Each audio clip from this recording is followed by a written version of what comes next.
Today I'm sharing my favourite project, and maybe it's yours too. I'm making a junk journal from beautiful papers and adding a collage card with a quote. We'll make it all in easy steps so that you can do it too. And if you have a passion for paper, if you're obsessed with journals and glue, then hit the subscribe button and that little notification bell. I've got lots more projects to share.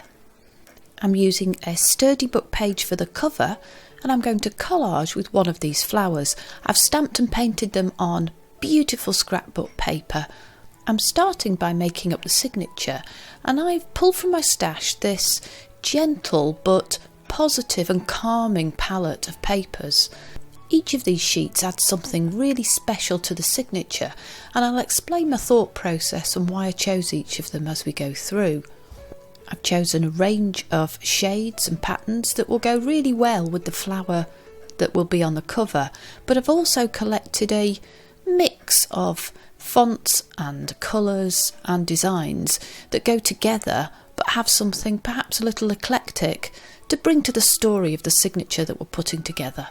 My inspiration for this journal is a trip to the English countryside, and I'll share a few pictures later on in this video, a bit like this woodland scene. My memories of that trip are really positive and comforting, and I thought it would be just really nice to share some of that in making this junk journal today. So that's a page from a history book, and these are some beautiful vintage flowers from a big K&Co stack that I have. I also want to incorporate plenty of space for writing lists, which I find very calming. So I'm adding graph paper and note paper in amongst this beautiful mix of monochrome and gentle green pages. I have an enormous history of art book, and I like to use the pages like this as a pocket in the centre of my little Joie journals. I've sold quite a few of those through my Etsy shop. So I will show you how I make up those pockets a little later in the video. So I'm just working through this pile of papers, maybe whittling them down a little bit and choosing exactly which I want to use. I really like to include pictures like this in a journal, pulled from a children's book with large but quite definitive font. In fact, font is incredibly important when I pull out papers to choose from. I like a mix, I like some boldness, and I like really black text. If you like to use your paints or watercolour pencils in your journal when it's finished, then it's useful to add some paper that will accommodate that. So I like to include a bit of sturdy card or some watercolour paper, and I definitely like to include something with a few musical notes, so we'll be folding that up and making something a bit interesting with it. That was a piece of vintage ledger paper, and this is a page from a journal kept by my mum. She used to document the weather. It was a passion of hers, so I'm going to include that today, something really positive, and a number of different pages with some fresh yellowy greens and some blue based greens, so I'll choose from some of those to include in the signature today. I like to make really easy journals, and something that I know I'll definitely finish, so today's project is no different, and all you need is a few basic supplies, hopefully ones that you have around your craft desk and in your craft room. And now that I've chosen the papers, I can use the feel of all of those, the mix and the shades, to inform the collage that we're going to put on this cover. And I said I was using book pages, but today I want to do something a little bit different. I'm taking these flowers that I've stamped and some little mats of scrapbook paper, and I'm going to use the index page from a book that I've used many times, and that will form the background for a really lovely collage. And I'm finding collage just a really soothing, absorbing and distracting thing to do in perhaps these challenging times. So I thought that we could do that together today, and maybe you'll craft along with me. Today's video is a collaboration with a bunch of other crafty friends here on YouTube. We're all making a positive junk journal or a journal spread, so I'll put links to each of their channels in the description box below, and we're going to put all of our videos into a single playlist to make it really easy for us to look at and share. because if there's one thing I've learnt over the last few weeks, life is a whole lot better when we're connected and we work all together as one team. So today's collaboration is all about that, being positive and helping each other, using our craft and our passion for paper to just have a better day. Does that make any sense? Let me know in a comment below. I'd love to know how making a junk journal makes you feel and what it's like to play with paper. Do you have that obsession as well? So I've torn a little border around that stamped and painted lily, and all I'm doing here is using a few little pieces of paper to act as a mat behind that main image. I've been playing with positioning just to get something that I feel works, but I don't take too long over it. It's not about perfection, it's about feeling happy as I enjoy that process. I don't want to torture myself to seek a standard that maybe I never get to and end up not finishing the project. I have a piece of black here and I'm just positioning that behind the flower because I feel like it gives it something to sit on. And just as I made some collage cards a while ago, I'm gluing from the focal image and working backwards, and I find that that's quite helpful for positioning each of those pieces of paper in the right place.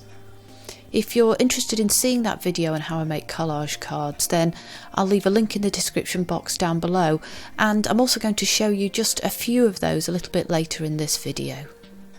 I chose a stamp today with numbers on it that I used in this bottom right hand corner. I really like to bring numbers into a collage if I can. It's time to trim off the excess to create our journal cover, and how about that for a really easy collage that will work for our junk journal today. I just want to break up that black strip of paper, so I'm adding a little bit more washi, and I've chosen a narrow piece here with music notes on it and also a wider piece on the right, but this is all I'm doing. I think that's enough for today. I get a lot of questions about how I use my journals, so I thought I'd share a very quick flick through of one of the recent junk journals that I've filled over the last year or so. These are just a few of the sorts of pages that I like to create. I don't fill it in any order. I don't really mind what I put in it. I'm inspired by many other YouTubers, but I also just play and have a go. So let's make a junk journal from these lovely papers, ones that go with the cover that we've now made. I'm going to take each page and cut them down, fold them, make pockets, bring them together in a little chubby signature that will sew into that cover. And I thought I'd just share this process with you because every page is a little bit different, and depending on what's on the page, the shape of it, the design, where the pattern goes, that's what tells me how to cut it and fold it. There isn't really a standard formula for every sheet. So I just thought I'd share that with you and that thought process so that you can do it too, using the pages and the book papers and everything that you have in your own collection. I'm using my relatively new Fiskars paper trimmer there to trim the pages down, which is a real bonus because I can fit larger A4 pieces in it. I think I'm going to discard that sheet because although I love the font on it, it just doesn't go. Whereas this page is the pièce de résistance of the journal as a whole. I said I was inspired by a lovely trip to the Lake District, to the countryside here in England, and I'm using those gentle greens and the views that I took pictures of and trying to bring them into the palette of colours today, because these woodland scenes, those little red mushrooms, the trees, even memories of the fresh air, I guess they're just what I need and what I want to bring some positivity into this junk journal today. This page is quite large, so I'm just folding it up and I'm going to make a pocket from that will go in the centre of the journal. Now this sheet of vintage ledger paper, I think it's a little bit special. I just wanted to share something with you today. I can see indentation here, I hope you can see it too, from someone who wrote on this many years ago, and I feel that that is just incredibly special to put in a junk journal. So I'm making a page from it and folding that over, but I think I will just be a little bit frugal with the sheet, and the tear off here I'll probably make into a tag at some point. if a piece of paper is thick enough and maybe will withstand a bit of collage, then I do like to fold it over and fold it back, and this will give just something a bit tactile in the journal, something to pull on and open up, and it means that we can be a little bit architectural and artistic when we come to decorate it. I also feel a sense of creative responsibility when I have a double sheet like this, something that really opens up, and if it's music paper, then all the more so that I want to get the absolute most out of this page. So I'm folding it top to bottom and just tearing it there down the middle, and this will mean I get 2 sheets out of it, but I'm using the width, making the most of it, checking the size there, so that we have something that again is interesting when we turn the pages, and you can see the concertina style there, a bit like the pocket folder that I made a few weeks ago, although that was on a rather larger scale.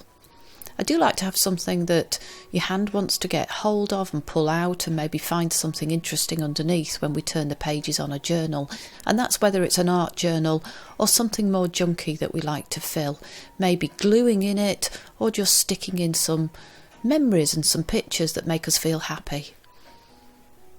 One of my favourite channels to watch for journaling inspiration is ARTYmaze, Andrea Allen, here on YouTube. I'll leave a link to her channel in the description box down below, but let me know if you know her, if you watch her videos. I would love to know what you're inspired by from her journal making and her creative process. I'm just pondering on how to get the most out of this piece of music paper, and I'm wondering whether it's better for me to use little pieces of it to make collages on book pages a little bit like this. I had a liberating afternoon a few weeks ago just making up lots of individual pages that I can add to a journal to extend a page, like this tag that sits behind a belly band, just using little bits of scraps, and I might actually get more out of that page by using it in that way. This history book page is just perfect. The colours I really like, and I like the design, but it's too tall.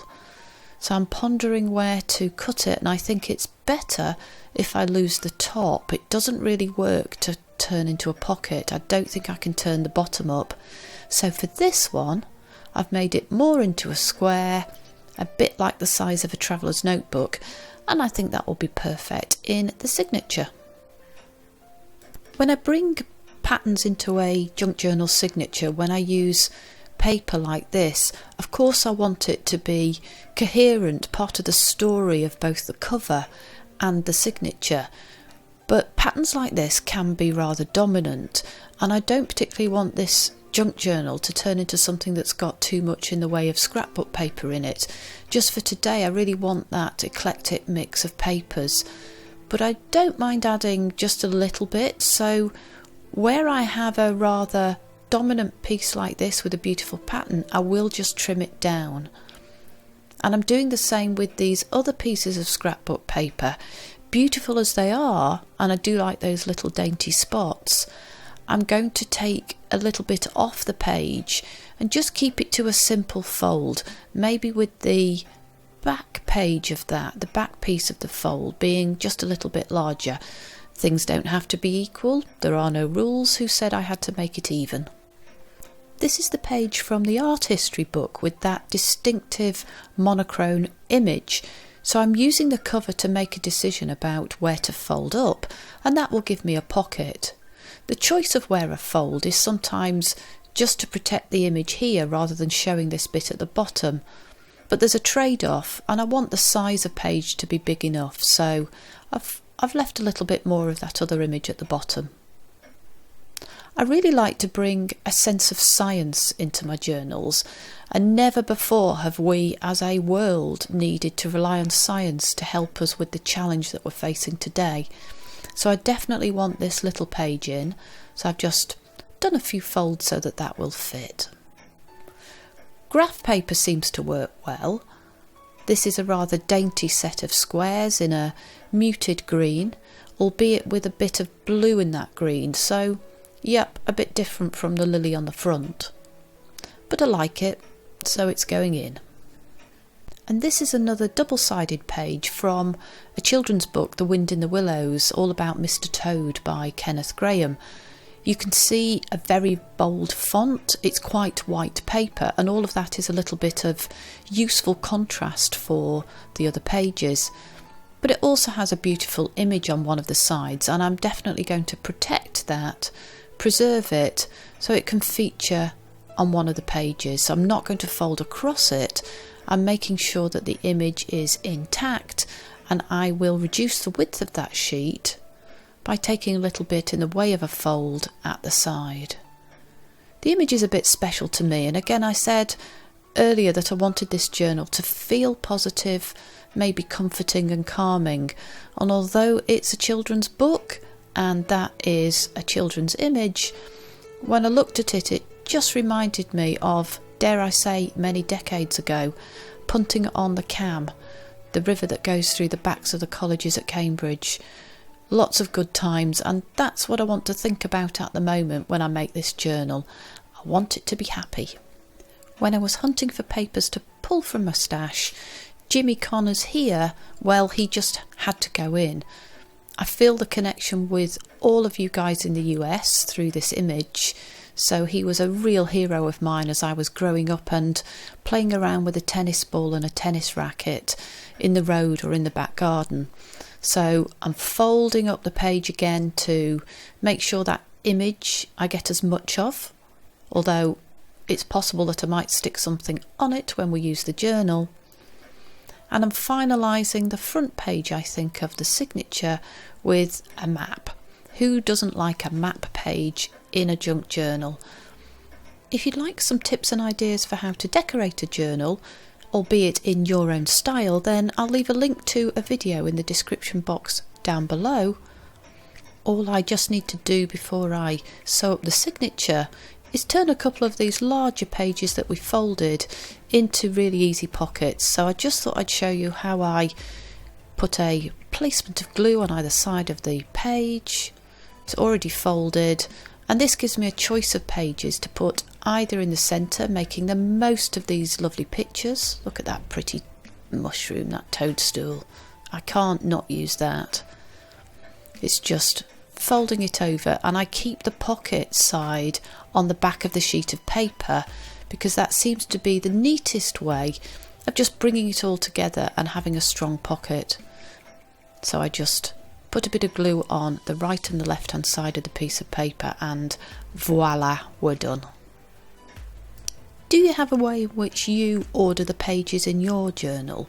I put a bit of thought into it. I break up the images. I like to achieve contrast. We've already got a really great mix of papers to use, so that makes it easy when we get to this stage.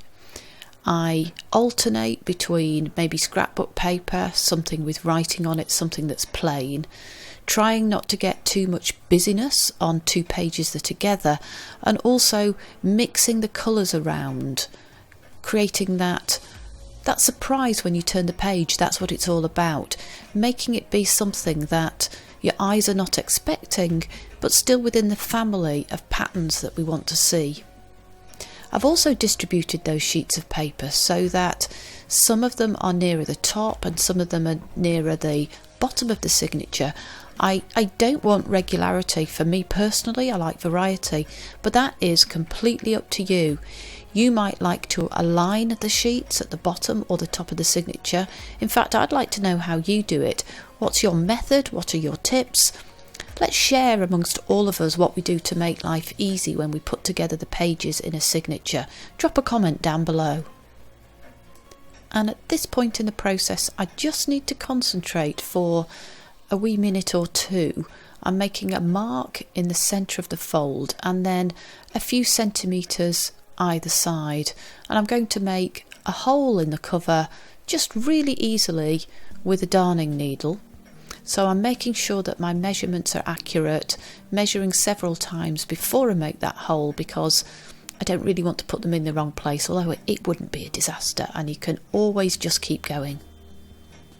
This is an old darning needle. It happens to be bent. Many of you have asked me why I chose this needle, and if I'm honest, it was just the best thing I had available.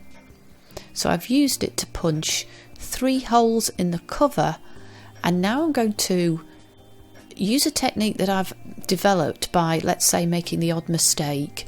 I'm using the holes in the spine, the position of them, to mark where I want to make holes in my signature. So rather than going in with the ruler to begin with, I'm using what I actually did to make the hole, to make the mark, for punching through again with the darning needle.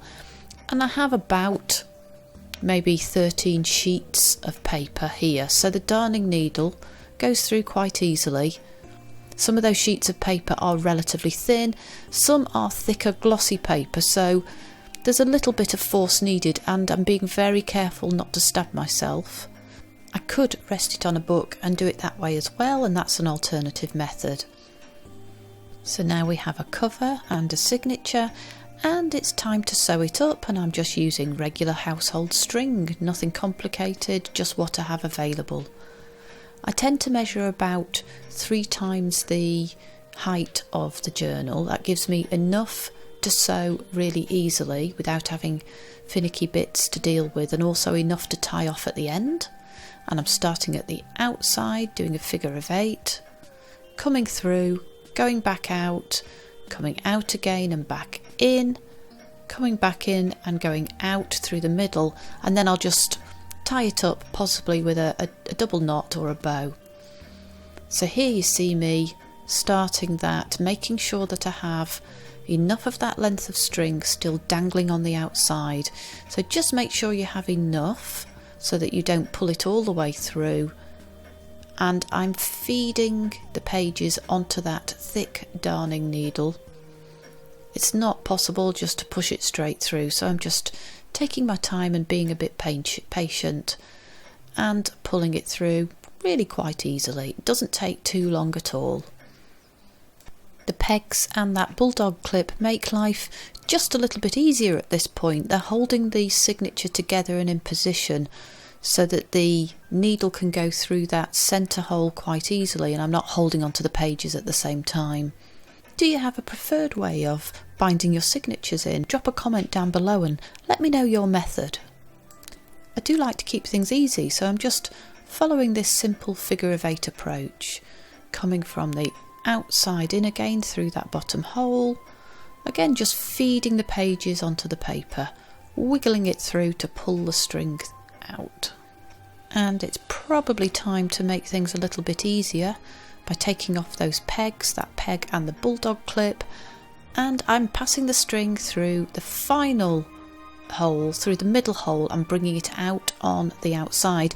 You could of course have your strings finish, or your ribbon, whatever you're using to tie, you could finish it on the inside if you don't want to see the ends, but I quite like them, it's just a little bit more interest. I finish it off by just making a hand tie. I'm tying a relatively tight knot just to keep the pages firm. I have just checked before I did this tie that all the pages are the right way up, so just in case you're like me and on occasion some of the pages are upside down, it might be good to check just before you finally bind it off. And I'm finishing off with a little bow and trimming off the excess string, and now we have a journal that's ready for a little bit of positive decoration. I've chosen to add something to the inside cover, and today I want to add this little collage card. I've added a bit of script and I'm just going to journal that today, and I've just been playing around with bits of spotty paper, old book pages, a stamp and a little splosh of paint. I made something like this a few weeks ago and many of you really enjoyed these collage cards, so I thought I would bring it into the journal today. I'll leave a link to that video in the description box down below.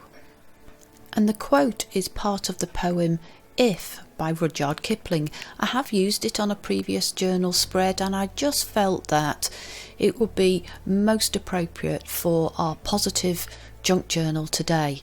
So it reads, if you can fill the unforgiving minute with 60 seconds worth of distance run, yours is the earth and everything that's in it, and which is more, you'll be a man, my son. And with today's challenges, I just feel like putting something uplifting, hopeful. We'll create a vision of something which is so much better when we come through this, and we will. And we won't be the same as we were before, but we will reach a new normal, something with compassion and connectivity, and something globally better. I do hope, I do believe that we're going to get to that better place. So this is the positive quote that I'm putting in the front of my journal. I've used my sewing machine on a pocket on a piece of book paper, and I'm attaching it at the front, so it's the first thing I see when I open up the cover, like that. If you've enjoyed this journal making process, then check out my other videos where I make similar easy junk journals, all step by step and lots of fun. And check out the videos in this collaboration. It's all about positive junk journaling, so I'm sure you'll enjoy them. I'll see you soon.